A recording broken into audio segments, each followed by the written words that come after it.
Madame, Monsieur, bonsoir. Très heureux de vous retrouver à l'heure du décryptage de l'actualité aussi bien nationale qu'internationale. Ce soir, nous recevons pour vous, Mesdames et Messieurs, le pasteur Kossia Goudavi. Il est l'ancien secrétaire général du CASCOT et est également expert en finances locales. Avec lui, nous essayerons de revenir sur les points qui ont marqué l'actualité cette semaine. Il sera question pour nous de revenir sur le processus de purification enclenché par le Haut Commissariat à la réconciliation et au renforcement de l'unité nationale. Puis en seconde partie, nous parlerons des questions liées aux réformes et au développement à la base. Pasteur, bonsoir. Bonsoir. Comment vous allez? Oui, ça va. Voilà. Et bonsoir à tout le monde Voilà. qui nous écoute maintenant. Voilà. Alors, on va planter le décor de cette émission avec ce reportage qui est relatif aux cérémonies de purification organisées par le HCRE. Un culte protestant pour boucler les activités marquant la semaine de la purification du Togo sous la coupole du HCRE. Ce dimanche à Lomé, les offices religieux protestants ont marqué l'apothéose à l'église des Assemblées de Dieu à l'Estao en présence du Premier ministre togolais, Komiselom Klassou, de la présidente du HCRUN, d'autres autorités et des fidèles. Dans sa prédication tirée de l'Évangile selon Marc au chapitre 12, les versets 28 à 34, le pasteur Djakouti a centré son exhortation sur l'amour tout en rappelant la nécessité de tout un chacun de reconnaître ses péchés et demander pardon. Le pardon. Forgiveness. Il faut que d'abord, But first, Jésus avait donné beaucoup de paraboles pour terminer. Jesus gave so many parables. Il a dit, He said, ce que tu ne veux pas qu'on te fasse, what you don't want people to do to you, ne le fais pas à l'autre. don't do that to others. Et il a conclu, il a dit que c'est la règle de l'ordre. And he said that this is the rule established by man. Ce que tu ne veux pas qu'on te fasse, What you don't want people to do to you, ne le fais pas à ton prochain. don't do that to your neighbor. Plutôt qualifié de culte de restauration, ce culte protestant a permis de prier pour le Togo tout entier, ses présents et futurs dirigeants, en demandant à Dieu de le laver de ses souillures et de le restaurer dans sa gloire. Cette séance de prière ouvre également la voie à la vraie réconciliation qui, elle, ne peut venir que par l'effort de tous les Togolais. L'initiative est bonne.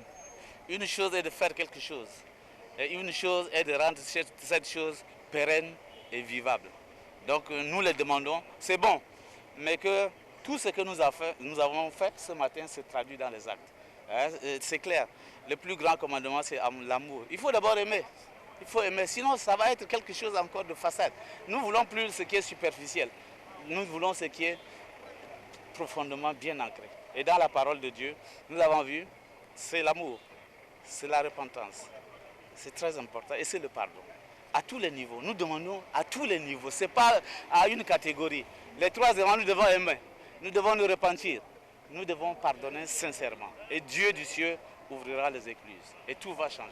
Cet office protestant marque ainsi la fin des cérémonies de purification du Togo et des Togolais qui, en dignes fils du pays, chantaient tous ensemble la marche républicaine en l'espoir d'un avenir meilleur.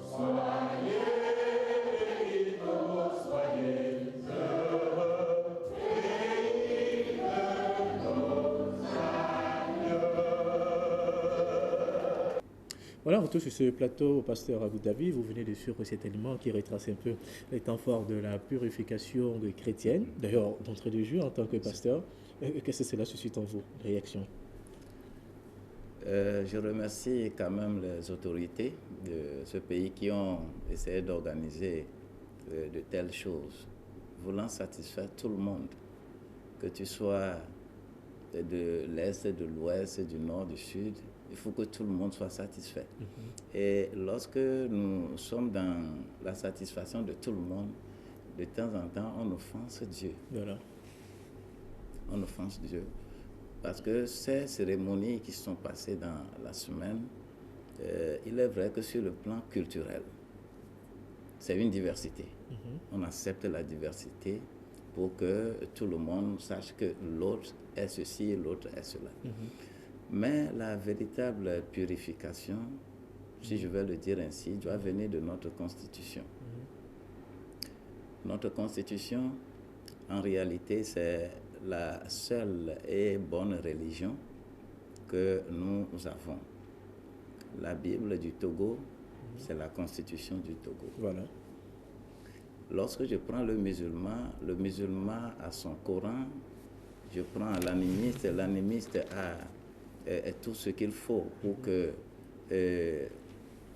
ces trucs de phare et autres. Voilà. Et lorsque je prends le chrétien, c'est la Bible.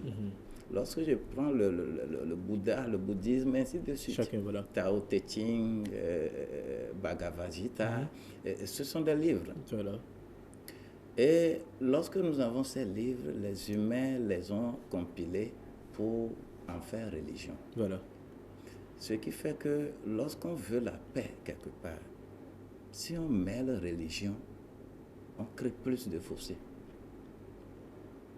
Pour vous, il ne fallait pas associer la religion à cela? Pour moi, la religion, en réalité, n'a rien à faire là-bas. Ok. Qu'est-ce qui doit être fait? Parce que si nous sommes tous d'accord sur une constitution, c'est ça la religion de l'unité du pays. C'est pourquoi il ne faut pas crier sur une constitution.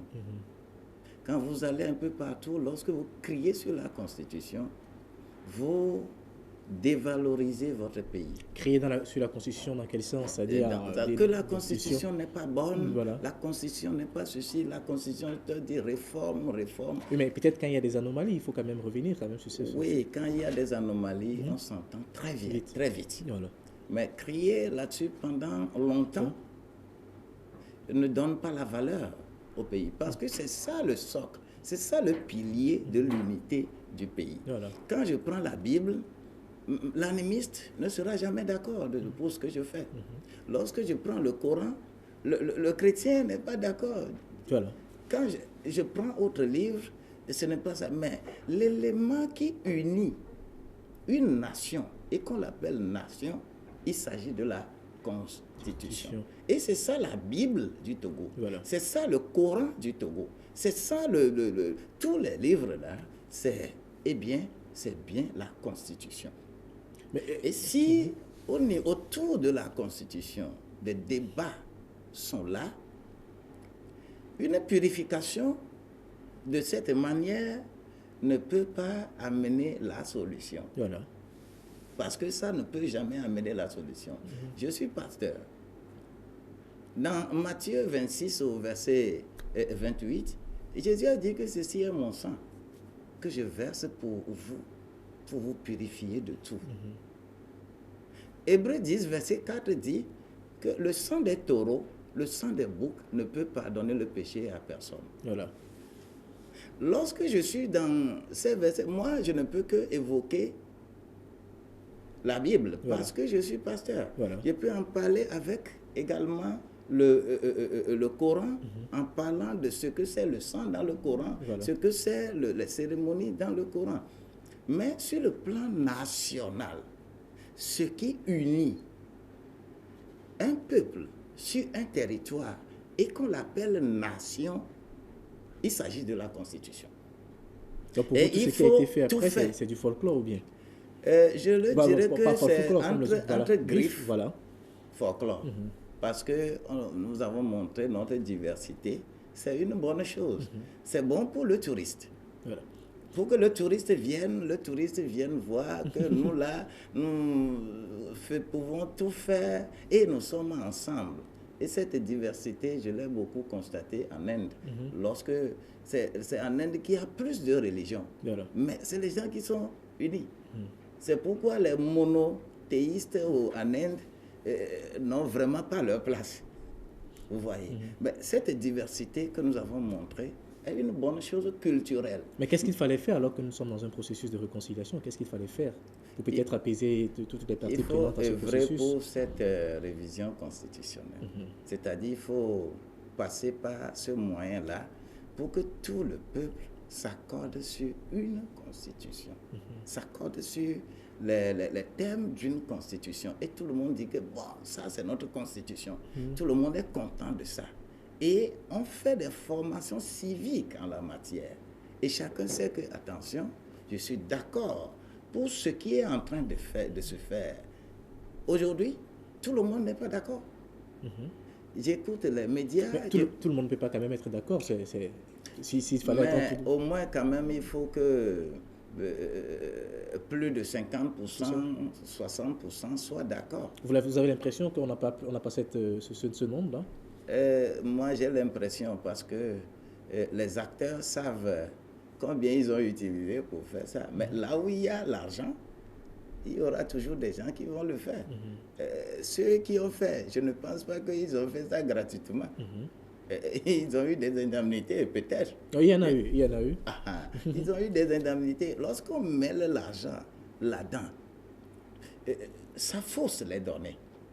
Mais lorsqu'on appelle des gens sérieusement et que de façon bénévole, et ils ont leur cœur attaché à la chose, ils peuvent prier pour cette unité-là, pour le pays, sans gain.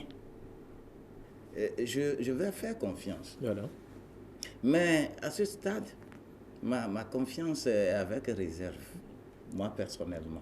Réserve au processus qui est enclenché? Oui, le processus doit marcher, ça doit arriver, voilà. Ça doit arriver à bon port. Mais il faut toujours qu'on écoute les réactions et qu'on corrige toujours. Puisque un enfant ne se lève pas du coup pour commencer à marcher. Tu te lèves, tu tombes, tu te lèves, tu tombes. Nous sommes dans un processus. Voilà. Nous nous levons, nous nous tombons, nous nous levons, nous nous tombons. Ce que moi je vais dire est que les gouvernants essaient d'écouter toute la population, toutes les couches. Vous avez l'impression qu'ils n'écoutent pas la population? On peut écouter, puisque si on écoute totalement, on devient, je ne sais pas, on n'est plus le leader dont il est question. Voilà.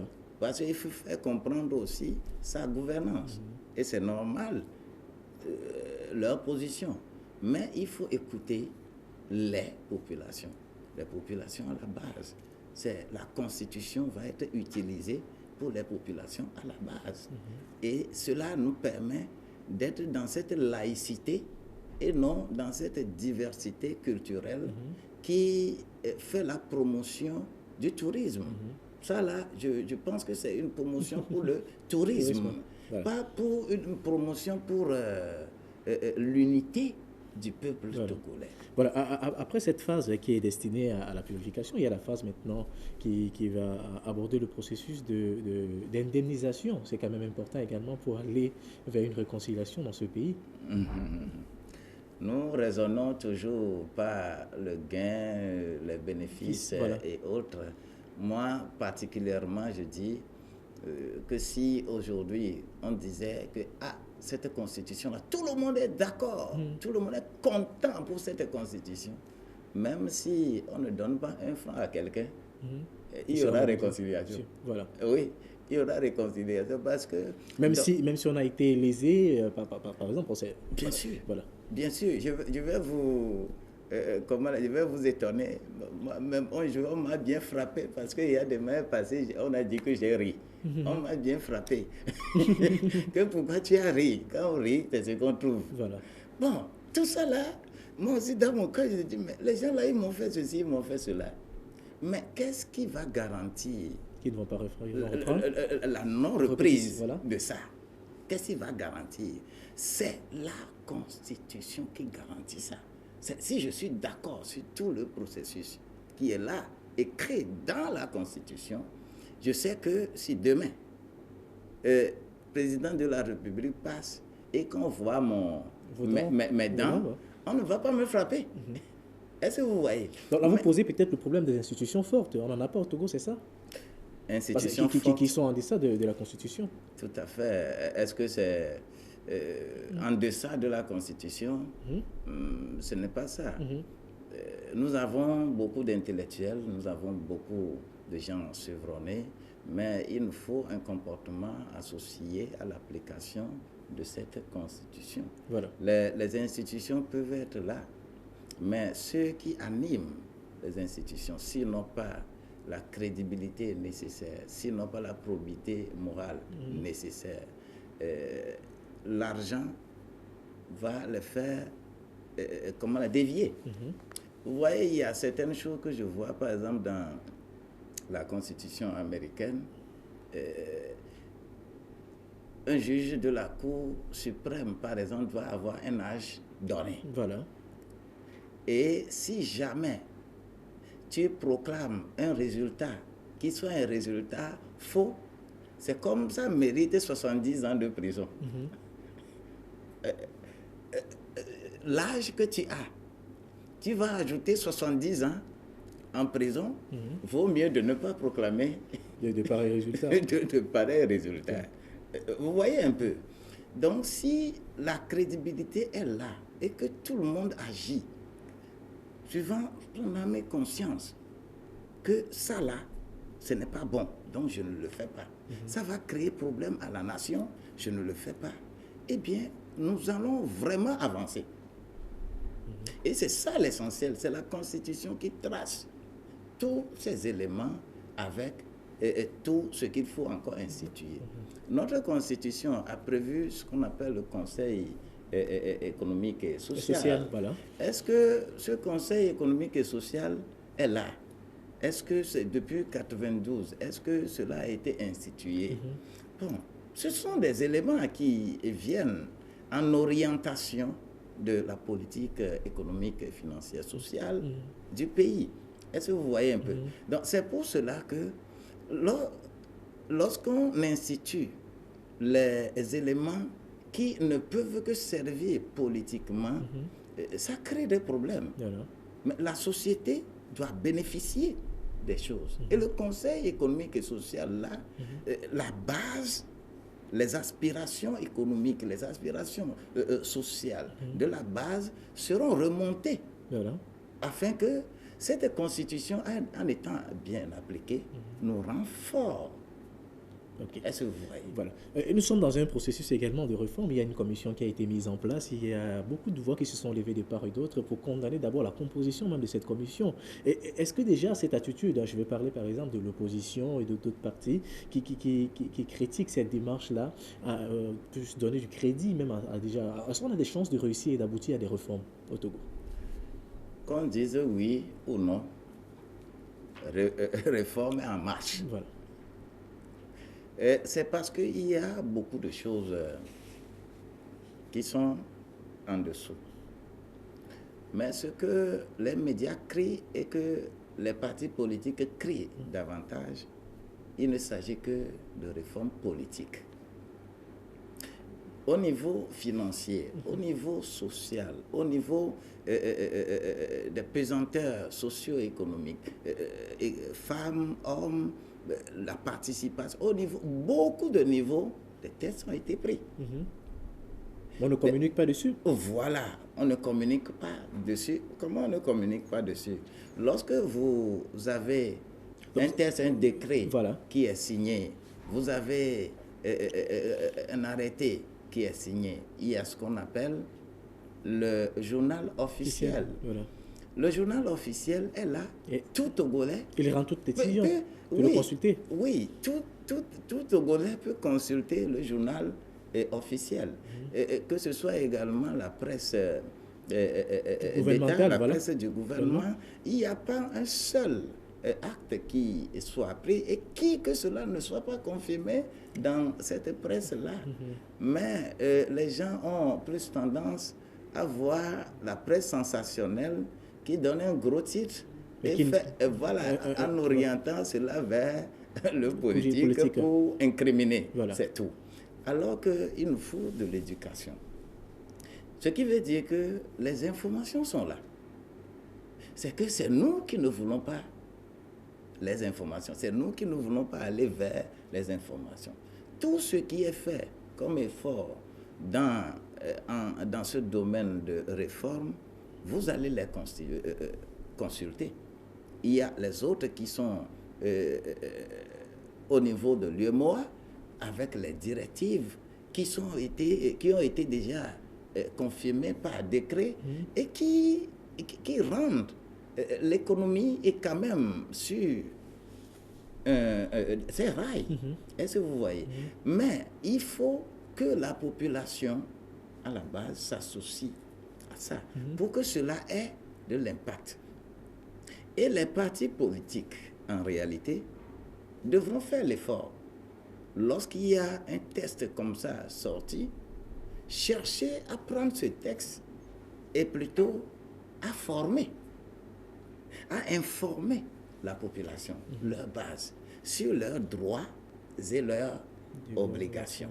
Est-ce que vous voyez? Donc, si nous ne pouvons pas jouer un tel rôle et on ne regarde que le contenu des tests, puisque quand un décret est signé, quand une loi est adoptée au Parlement, qu'est-ce que nous ne regardons qu'un article dedans. Et si l'article là touche notre intérêt ou bien ça touche notre intérêt, donc le test là n'est pas bon. Oui, mais nous sommes sous un terrain politique, ça on ne devrait pas réagir comme ça, parce qu'on sait que chacun est dans la conquête du pouvoir, les différentes parties. Justement. Il faudrait privilégier, selon vous, peut-être l'intérêt général d'abord. Voilà. C'est pourquoi la Constitution, c'est pour les populations à la base. C'est eux qui vont appliquer. C'est les hommes et les femmes à la base qui auront le bénéfice de la Constitution. D'ailleurs, c'est pourquoi la Constitution commence par les droits et devoirs. Le titre 1, déjà, qu'est-ce que ceci, qu'est-ce que cela, droits et devoirs, on commence par là. Et ce n'est qu'après qu'on parlera des autres titres après. Cela veut dire que lorsque je commence un test, les premiers articles que je suis en train d'écrire ont une grande valeur qui ramasse l'ensemble des articles que je vais encore écrire dans ce test-là. C'est pourquoi on définit d'abord les choses qui sont importantes, on les définit déjà à la base. Ça, c'est une constitution. Ce qui est à l'intérieur dépendra de ce qui est dit au début. Voilà. Et si ça ne concorde pas, il va toujours avoir des clivages sociaux. Il est vrai. Mais les partis politiques, face à ces réformes, n'ont qu'à beaucoup plus voir ce que c'est le développement à la base. Ce que c'est, comment l'appelle-t-on, l'aisance des populations à la base. S'il n'y a pas ça, c'est problème. C'est pourquoi deux notions que je dois faire apparaître dans ce développement-là, il s'agit du capital économique et du capital social. Le capital économique, on raisonne par rapport à ce que l'État fait. Puisque c'est l'État qui va financer tout. C'est l'État qui doit amener l'argent. Même si votre rue est sale, on dit que l'État ne fait pas son rôle. Il faudrait qu'on balaye ici. L'État doit engager des gens pour venir balayer. Et l'État doit faire sortir l'argent. On dit que c'est l'État qui a l'argent, c'est l'État qui a le budget, c'est l'État qui a tout. On raisonne dans ce sens-là. On est dans un domaine de capital économique. Et c'est pourquoi quand on parle du développement, on ne parle pas du développement. Les indices qu'on va nous montrer ne parlent pas du développement, mais parleront seulement de croissance. On dit que le Togo, croissance, deux chiffres, tel pays, croissance, deux chiffres, ainsi de suite. On ne raisonne que au niveau de ce capital économique. Et cela, en réalité, même si le Togo a des milliards et des milliards chaque jour, il est évident que la population à la base ne va pas bénéficier. Parce qu'il y a un dysfonctionnement à certains niveaux. Oui, il y a dysfonctionnement. Voilà. Avant de revenir même un peu plus sur cet aspect du développement local, de la finance locale, j'aimerais un peu qu'on s'appesantisse sur le découpage qui a été fait, le découpage électoral, la création des communes. Nous en comptons aujourd'hui une centaine de communes, 116 particulièrement, voilà, c'est ma mémoire. Alors, dites-nous, voilà, ce découpage crée également des dissensions, même au sein de la classe sociopolitique togolaise. Qu'est-ce que cela suscite en vous déjà de voir encore que il y a cette dissension alors qu'on demandait déjà de faire un pas de la part du gouvernement et cela a été fait. Vous savez, pour moi, même si on dit que chaque maison est une commune, ça ne me dit pas grand problème. Pourquoi? Parce que ta maison, c'est ta première commune. Ton budget familial, c'est ta première commune. Ta famille, toi, ta femme, tes enfants, comment vous gérez votre budget familial est déjà un apprentissage pour être un bon acteur de développement local. Voilà. Est-ce que vous voyez? Donc, si on peut dire qu'il y a 1000 communes au Togo, parce que les gens réfléchissent que les communes-là seront nécessairement financées par l'État. L'État doit amener l'argent. L'État doit... C'est dans ce contexte que les gens raisonnent. Alors qu'ils ne savent pas que, quand on parle de communes, c'est maintenant qu'il faut maintenant se mettre au travail, chercher des ressources pour gérer votre commune. Est-ce que vous voyez? Donc, dans ce contexte de découpage, on parle de 116 communes aujourd'hui, pour moi, je n'ai pas d'appréhension à donner là, je n'ai pas d'incrimination, je n'ai pas d'accusation à envoyer au niveau des gouvernants, parce qu'ils ont fait des découpages en tenant compte de certains facteurs. Mais le facteur que les gens utilisent pour dire que ce n'est pas bon, on parle de facteurs ethniques, des peuples, on dit que tel peuple, on ne peut pas mettre tel peuple avec tel peuple, voilà. tel peuple avec tel peuple. C'est un faux problème. Nous sommes dans un pays. En le faisant ici, on crée des clivages. On crée des clivages par ces paroles. On ne doit pas parler de cette manière. Mais nous devons faire l'effort d'être ensemble. Nous voulons être ensemble. On dit Togolais, viens, bâtissons la cité. Grand Dieu, toi seul nous as exaltés. Du Togo pour la prospérité. Togolais, viens, bâtissons la cité. Nous bâtissons la cité. Pour bâtir la cité, il n'y a plus d'ethnie, il n'y a plus de peuple à part, de peuple à part, de peuple à part. Si on fait des découpages et que des peuples se retrouvent et multi dans un seul découpage, en tout cas, c'est un apprentissage pour que vous viviez ensemble. Voilà. Certains acteurs de l'opposition disent, par exemple, qu'on devait faire le découpage en tenant compte des richesses dans certains milieux. Il y a des communes, par exemple, qui n'ont aucune richesse. Comment générer les richesses en tant qu'expert du développement là-bas? Est-ce que ce sont des revendications légitimes, selon vous? Justement, vous savez, chaque commune, chaque maison a une richesse. Chaque maison a une richesse. Ce n'est pas parce que ici il y a phosphate, là-bas il y a le fer, là-bas il y a bauxite, et que effectivement on va faire le découpage en tenant compte de ça. C'est pourquoi il y a deux manières de financer, de venir au secours de ces collectivités-là. Il y a des collectivités qui ont déjà des ressources, mais ces ressources n'appartiennent pas seulement à la collectivité. La collectivité va prendre une partie, un pourcentage, et l'État prendra un pourcentage. Est-ce que vous voyez? Mais lorsque la richesse d'une collectivité est de tel degré et l'autre collectivité n'en a pas comme cela se doit, il y a ce qu'on appelle le système de péréquation.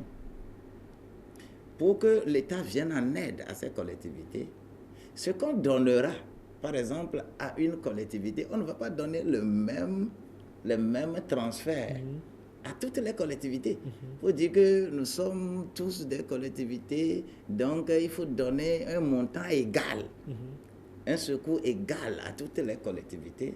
Ce n'est pas ça. On verra bien sûr quelles richesses vous avez là, comment vous gérez ces richesses, comment les rapports se font, et pour que le gap qu'il va y avoir, l'autre est défavorisé, toi tu es favorisé. Donc les transferts qu'on fera, ces transferts-là tiendront compte bien sûr de ces différences-là. Voilà. Et quand on parle également de ce processus, il y a beaucoup de travail à faire sur le terrain, on n'en parle pas assez, parce qu'il faut quand même former les conseillers municipaux, qu'il faut que chacun sache quoi faire. Mais on n'a pas l'impression aujourd'hui qu'on communique assez sur ces questions, ou qu'on forme assez sur ces questions. Justement, lorsque nous écoutons les acteurs parler, c'est comme le concept même n'est pas vraiment cerné. Et tant que le concept n'est pas cerné, je ne sais pas est différent de je ne veux pas savoir. Il faut que les gens disent je ne sais pas, je veux savoir. Je sais où je ne veux pas savoir. Je sais, je ne veux pas savoir. Il est évident qu'aujourd'hui, nous avons tous les acteurs sur le territoire. Aujourd'hui, quand on parle des préfets, on parle au niveau des délégations spéciales, tous ces acteurs sont nommés par le pouvoir. Ce qui fait qu'il y a certains problèmes qu'on ne peut pas arriver à résoudre. Mais la décentralisation, c'est quoi? C'est tenir compte d'abord, premièrement, des ressources que vous avez. 2, quand vous avez les ressources dans la localité, comment nous allons gérer? Qui va être devant nous pour nous aider à gérer ça? Ça, c'est 2. Et c'est ça qui amène aux élections. On a fait les élections. Maintenant, nous avons installé les choses. Mais est-ce que toutes les collectivités ont chance égale pour se développer? S'il n'y a pas chance égale, il faut parler de transfert de compétences, transfert financier, transfert technique, ainsi de suite. Est-ce que vous voyez? Donc, on va parler de tous ces transferts-là. Et quand on parle de tous ces transferts, c'est pour remplir les gaps de développement. Et cela permet de transférer toutes les compétences données pour mieux gérer ces collectivités-là. Mais dans l'évolution, il faut que ceux qu'on appelle autorités déconcentrées jouent le rôle d'autorité déconcentrée. Et ceux qu'on appelle autorités décentralisées jouent le rôle d'autorité décentralisée. Mais à la date d'aujourd'hui, il semble que chacun de ces acteurs ne peut vraiment pas se situer dans ses limites. Le préfet va faire des choses qu'il ne devrait pas faire. Le conseiller va faire des choses qu'il ne devrait pas faire. Est-ce que vous voyez? Donc, c'est dû au fait qu'il ne maîtrise pas vraiment. Voilà. C'est possible. Vous allez voir cas qui existait à la préfecture du Golfe. Ici, on ne va pas revenir là-dessus. Mais si on faisait déjà les élections locales depuis là, c'est comme ça va se passer dans toutes les préfectures. Et ça va être difficile. Tant qu'il n'y a pas une formation là-bas, c'est ça? C'est-à-dire que les acteurs ne comprennent pas leur rôle vraiment, ou leur prérogative. Voilà. Et les acteurs, les autorités déconcentrées, les autorités déconcentrées, décentralisées, et les services qui sont en dessous, les services gérés par ces autorités-là. Lorsque le conseiller, le maire ou le conseiller préfectoral ou régional est en train de gérer un service, ceux qu'il est en train de gérer doivent comprendre l'environnement du service qu'ils sont en train de rendre à la nation.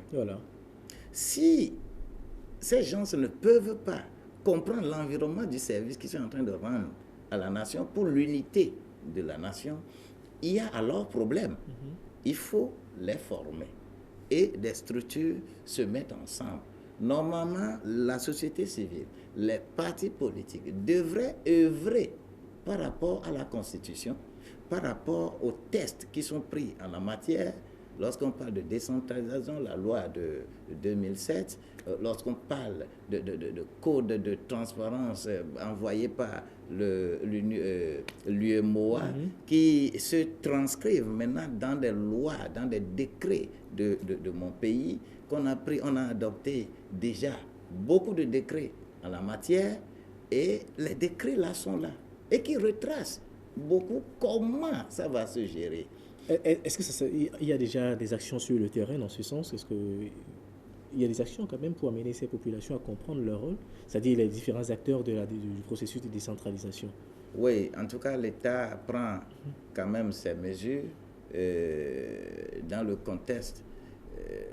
Je ne suis pas mandaté pour en parler, Voilà, mais je suis aussi un observateur de la vie sociopolitique du pays. Voilà. Je ne suis pas mandaté pour aller en parler, là, effectivement. mais je suis aussi parmi le pool des experts en finances locales, voilà. Qui nous chargeons quand même de commencer ces formations-là. Okay. Et ces formations, on en a déjà fait. Voilà.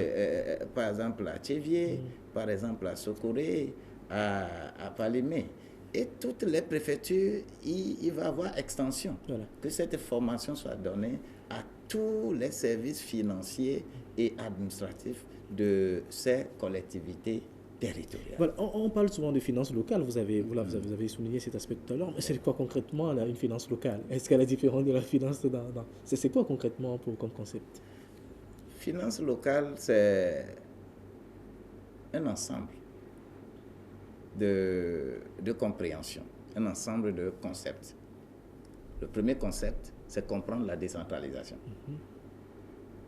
Le deuxième concept, c'est comprendre comment gérer la décentralisation.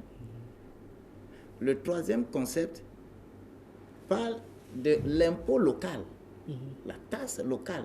Il faut que les gens soient en mesure de savoir que quand on est citoyen, il faut payer ses impôts et ses taxes. Il faut éduquer les populations dans ce sens. Voilà, il faut éduquer la population dans ce sens.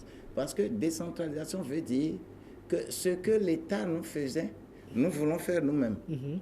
C'est ce que ça veut dire. Voilà.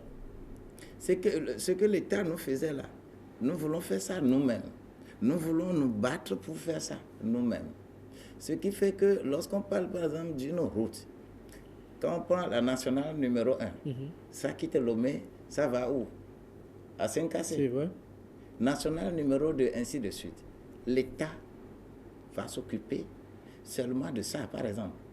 Les routes, les bâtiments administratifs. Et quant à ce qui concerne les rigoles de votre ville, votre localité, là, s'il y a une ruelle qui doit aller quelque part, l'État ne doit pas mettre son affaire là-bas. Nous disons que nous sommes d'accord, nous voulons faire ça nous-mêmes. Et c'est ça la décentralisation. C'est ça la finance locale. Les hommes et les femmes qui doivent être choisis pour gérer ça doivent être en mesure d'inciter, de mobiliser, de sensibiliser les populations pour que les populations cotisent, c'est-à-dire les impôts. Je voyais à la télévision la fois dernière, dans les contrées de Lomé, l'OTR en train de faire cette sensibilisation pour dire qu'il faut payer les impôts. C'est toujours le pouvoir central. Et quand le pouvoir central vient faire de telles choses, les populations ne sont pas d'accord. Parce qu'ils n'ont pas le droit de regard sur l'utilisation de ça. Alors qu'en matière de décentralisation, tout citoyen peut dire que qu'est-ce que le maire a fait avec notre argent? Et surtout ce qu'il a fait là. Il doit faire le rapport affiché. Il doit afficher et que sur le tableau d'affichage, tout citoyen peut venir consulter pour dire que ce que nous cotisons, les impôts que nous donnons, les taxes que nous donnons, taxes de résidence, taxes foncières, ainsi, c'est tout un tas de terminologie. Voilà. Et le citoyen peut et doit. Et celui qui est chargé de gérer doit rendre compte. Et cette notion de rendre compte-là, c'est ça qui donne la force à ce que nous appelons finance locale. Maintenant, il faut des hommes pour animer. Qui sont ceux qui vont animer? C'est là où se situerait également le contrôle citoyen de l'action publique. Aujourd'hui, les ONG, les associations sont beaucoup dans notre pays mais ne savent pas ce qu'il faut faire. Parce que c'est à eux de pousser, bien sûr, ces élus locaux à bien faire. Quand tu es élu, tu dois rendre compte. Voilà un peu les concepts. Mais au niveau central, lorsque vous payez les impôts, la population paie les impôts aujourd'hui, on paye les taxes et autres, il est difficile à la population d'aller demander au président de la République, au Premier ministre, qu'est-ce que vous faites avec notre argent. Voilà. Notre argent. Alors qu'au niveau local, la possibilité est là. Et que tout le monde ait le regard et connaît ce qu'on appelle réellement le capital social. Voilà. Il n'y a pas de richesse que d'homme. C'est l'homme qui constitue la richesse d'un pays. Alors, ceux qui sont à la base, c'est eux la richesse. Aujourd'hui, le pilier, c'est le pouvoir central. Mais avec la décentralisation, le pilier, c'est la population. Voilà. Dans not top down, bottom up. Non, c'est bottom up, not top down. Ce qui veut dire? Ce qui veut dire que le développement, c'est par la base qu'on arrive au développement. On n'arrive pas au développement par le haut. Voilà. Non. Okay. Voilà. Est-ce que vous pensez peut-être, c'est bien beau ce que vous dites, hein, pour peut-être c'est bien beau. Et aujourd'hui, on sent qu'il y a vraiment beaucoup de blocages, même pour que cela puisse se réaliser. Je parle par exemple des divergences même au sein du Parlement avec les différents partis qui n'arrivent toujours pas à se mettre d'accord sur la méthode, la stratégie à adopter. Est-ce qu'on a quand même des chances d'y aller à ce processus? Mon cher Daniel, est-ce que tu as besoin d'un pouvoir avant de manger ta pâte à la maison? Pas du tout. Quand on te prépare la pâte, quand on te prépare le foufou, là, est-ce que j'ai besoin d'un pouvoir central avant de manger ça? Je n'ai pas besoin. Est-ce que c'est le pouvoir central qui viendra organiser ta maison? Non. Mais il faut quand même que ce pouvoir-là réunir les conditions pour que cela soit fait. Vous savez, quand on parle, par exemple, du pouvoir chinois, il n'y a pas de pouvoir plus centralisé que ça. Ah, voilà. Quand on parle le pouvoir de Singapour, voilà, il n'y a pas de pouvoir plus centralisé que ça. Mais les populations sont contentes. Les populations sont contentes à la base. Parce que quoi? Tout se fait à la base. J'ai fait la Corée du Sud, le développement vertigineux de la Corée du Sud dans 20 ans, c'est la base. La fédération de la base. Ce qu'il faut aujourd'hui, je pense que certains partis politiques commencent un peu à le faire. À faire le travail de terrain. Voilà. Faire le travail sur le terrain. Et ce travail sur le terrain, ce n'est pas aller dire aux gens qu'il faut être dans notre parti politique qui est meilleur. Non. Mais plutôt apprendre aux gens comment se prendre en charge. Et on n'a pas besoin d'un pouvoir central pour le faire.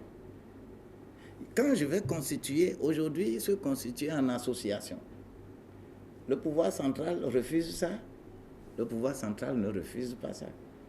Mais vous vous constituez en des associations de développement à la base et que vous commencez à inculquer qu'est-ce que je vais faire pour que moi-même, je sois d'abord satisfait. En Corée du Sud, les gens sont contents de rester au village. Pourquoi? Parce que le revenu au village est meilleur revenu en ville. Parce que tout un mécanisme a été mis en place. Voilà, un mécanisme a été mis en place. Mais au début, on n'a pas donné de l'argent, 1 franc à une communauté. Et comment ils ont fait pour mobiliser les fonds? Comment eux, ils ont fait? Ils ont cherché à réunir les gens autour des sujets. Et le premier signe avait été lancé en faisant quoi? En répertoriant tous les villages du pays. Et on a trouvé, je pense, 33 000 quelque chose qu'on a trouvé de villages. Et on a fait un programme de ciment. Et le pouvoir a donné 335 paquets de ciment plus des fers, des barres de fer. 335 paquets de ciment à chaque village, pas au chef du village. Et quand on a donné ça, on a distribué, ça a été un sujet de division pour certains villages. On ne sait pas quoi faire avec. Pour d'autres villages, et quand on a vu ceci pendant 1 an, 2 ans, on a constaté que à travers ça, au moins, il y a 16 000 villages qui ont réussi. Voilà. 16 000 villages qui ont réussi à se mettre d'accord sur quoi faire avec ces ciments-là. Ça n'a pas amené division. Ça a fait... Le matériel n'a pas amené division. L'argent amène division. Donc, eux, ils se sont constitués en groupements, ainsi de suite. Des gens construisent des centres communautaires, des choses qui vont les aider. Voilà. Des gens ont même cherché à cotiser, à ajouter, pour faire quoi? Pour faire des ponts.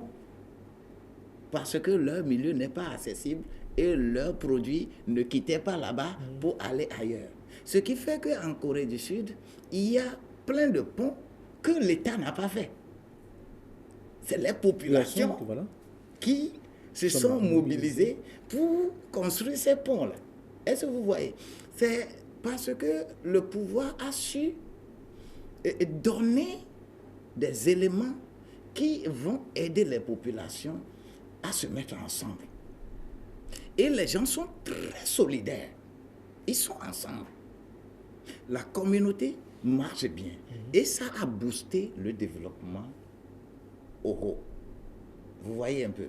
Mais si nous sommes ici en disant que c'est l'État qui viendra organiser nos communautés afin qu'ils s'entendent, que les gens s'entendent à la base, nous sommes en train de fauter. Nous n'apprécions pas correctement les choses. Cela veut dire que nous demandons à l'État de venir nous apprendre à manger notre pâte dans notre maison. Quand maman prépare, nous demandons également à l'État de venir organiser le plat, la table qu'on nous a dressée. Non, il y a plein de choses que les partis politiques doivent faire. Et quand on essaye de le faire, ça booste le développement au sommet. Voilà. L'exemple de la Suisse, vous n'allez pas voir de grandes entreprises en Suisse. Est-ce que vous connaissez le nom du président suisse? Non. Ça n'intéresse pas les gens. Voilà. Quand on fait les élections en Suisse, là, je pense que le taux de participation n'atteint jamais 40% en Suisse. Les gens s'occupent de leurs choses à la base. Et il y a ce qu'on appelle le micro-entreprise. En Suisse, pratiquement chaque famille a une entreprise. Est-ce que vous voyez un peu? Donc, dans ce contexte, on ne va pas s'occuper des choses d'en haut. Voilà. Le capital économique n'a qu'à rester capital économique. Faisons la promotion du capital social. Voilà. Et les partis politiques doivent nous aider et ne pas continuer à seulement incriminer, mais chercher à construire ça à la base. Le développement est là. Voilà. C'est irréversible. Je vous remercie, pasteur, d'être passé sur ce plateau. Je rappelle que vous êtes le pasteur Abou Davi. Vous êtes l'ancien président du CASCOT et également expert en finances locales. Voilà. Oui. Merci d'être passé sur ce plateau. Ce fut un plaisir pour nous avoir éclairé sur certains points. C'est moi qui vous remercie parce que voilà. C'est important. Voilà. Je vous remercie et à la prochaine.